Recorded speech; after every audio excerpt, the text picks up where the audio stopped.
So a little while ago, I made a video about the Sony A6500. That was a camera that was really a few years old. I don't even think it was still in production when I got it.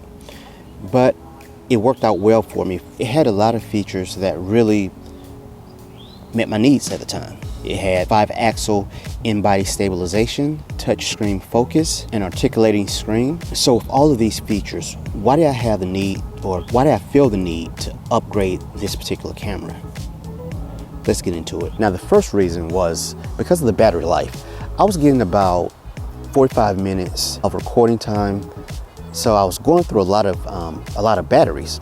Now, I did have a workaround on that aspect, and the workaround that I used was to get multiple batteries. Made sense, right? Until you start thinking about, well, to change the battery, you have to interrupt your recording process. So once you start getting on a roll with your recording, oh man, the battery's died, you have to replace the battery. I did have another workaround for that workaround, which was a dummy battery. Because I was mainly using this camera for YouTube content creation, I would plug a dummy battery in and I would plug it into the wall.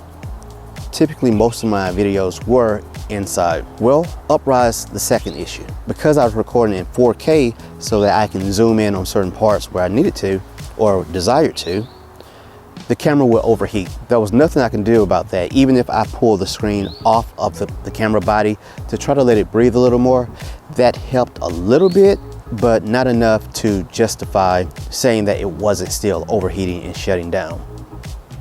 So if I was just recording in, say, 1080p, I wouldn't have an issue.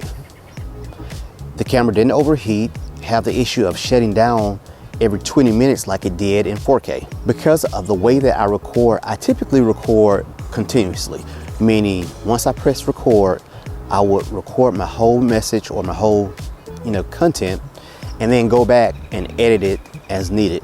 So now introducing the Sony ZV-E10 into my workflow. The first thing I noticed was I no longer had to use my external monitor to frame my shot up. Now I could just look over to the side where my monitor is and then come back to the lens to focus on you. This cut a lot of time out of my workflow. You would think it's just a monitor, but you have to remember you have the monitor, you have the battery, and plus you have a cable that you have to connect the monitor to the camera. Also, adjustments could be a little tricky, but if this is the type of equipment that you need, there's nothing wrong with it. I'm still going to use this monitor in certain scenarios. For instance, if I'm too far away from my camera to see the monitor to get a good idea of what's in focus, do I like the composition, I'll just attach a longer cable to this monitor and set it right off screen or off camera where you won't be able to see it.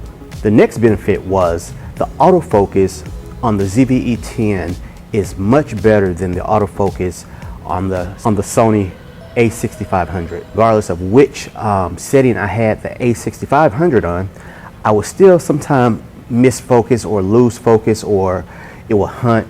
And I'm using the same lens that I had for that camera. But the ZV-E10 seems to hold tracking a lot better for this type of videos for me. Now, I'm not saying that you can go out and just have your way of shooting a kid's basketball game or anything like that without a learning curve. Thirdly, which is a big plus for me, my battery life is much better, much better with the ZV-E10 using the same batteries. I'll get longer battery life, as well as I don't have to contend with the camera overheating. I've yet to have the camera overheat with me using 4K 30 on the ZV-E10. Now, something I do miss about the 6500 is that camera had an electronic viewfinder, whereas I can put my eye up to the camera and look through the camera to compose a picture, because sometimes I will use that camera to take pictures with as well.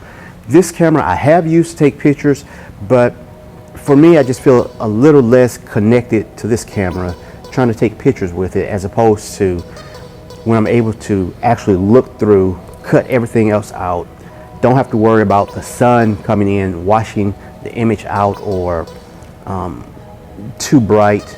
I have a better chance, or I enjoy more, let me say it that way, I enjoy more taking the picture looking through the electronic viewfinder.